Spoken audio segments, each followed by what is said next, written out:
Hi friends, വെറുതെ വീട്ടിൽ ചൊറിയും കുത്തിയിരുന്നപ്പോൾ പറമ്പിൽ മുല്ലപ്പൂ പൂത്തിക്കുന്നത് കണ്ടു. അപ്പോൾ ഞാൻ മുല്ലപ്പൂവിൻ്റെ അടുത്തേക്ക് പതിയെ എല്ലാം ഓടിപ്പോയി. ഓക്കെ, അപ്പോൾ എന്നിട്ട് അവിടുന്ന് ഓരോ മുല്ലപ്പൂവും ഞാൻ പറിച്ചെടുത്തിട്ടുണ്ട്. കുരുമുളക് വള്ളികൾ തളർത്ത് പോകുന്ന സ്ഥലത്താണ് ഈ മുല്ലപ്പൂ വിരിഞ്ഞിട്ടുണ്ടായിരുന്നത്. അപ്പോൾ ഇങ്ങനെയൊക്കെ ഞാൻ കുറേ മോളിൽ നിന്നൊക്കെ പറിച്ചിട്ടുണ്ടായിരുന്നു. അതൊന്നും വീഡിയോയിലില്ല, അത് ഫോൺ പിടിച്ചിട്ട് നമുക്ക് അങ്ങോട്ട് പോകാൻ പറ്റില്ലല്ലോ. ഓക്കെ, ഇങ്ങനെയൊക്കെ പറിച്ചിട്ട് കുറേ എടുത്തിട്ടുണ്ട്. അതൊക്കെ ഞാൻ തിണ്ടത്ത് കൊണ്ടുവച്ചു. ഞങ്ങളിവിടെ തിണ്ടത്ത് എന്ന് അറിയാം, നിങ്ങൾ തിന്നാന്ന് പലരും പറയും, നിങ്ങളെന്താ പറയുക?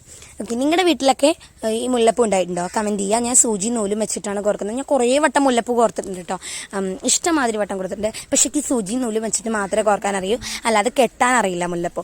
ഓക്കെ, എന്നിട്ട് ഞാൻ എൻ്റെ മേമയുടെ തലയിലാണ് വെച്ച് കൊടുക്കുന്നത് മുല്ലപ്പൂ, ചൂടി കൊടുക്കുന്നത്. ഓക്കെ, അതാണ് നല്ല ഭാഷ. മേമയുടെ മുടി ചുരുണ്ടതായതുകൊണ്ട് നല്ല ചേർച്ച ഉണ്ടാവും. ഞാൻ പിന്നെ കുളിച്ചിട്ടില്ലാത്തതുകൊണ്ട് ഞാൻ വെച്ചിട്ടുണ്ടായിരുന്നില്ല. ഞാൻ കുളിച്ച് വരുമ്പോഴേക്കൊക്കെ നേരം വൈകും, അതുകൊണ്ടാണ്. അപ്പോൾ എന്തായാലും സക്സസ് ആയിട്ടുണ്ട്. അത്രയുള്ള നമ്മൾ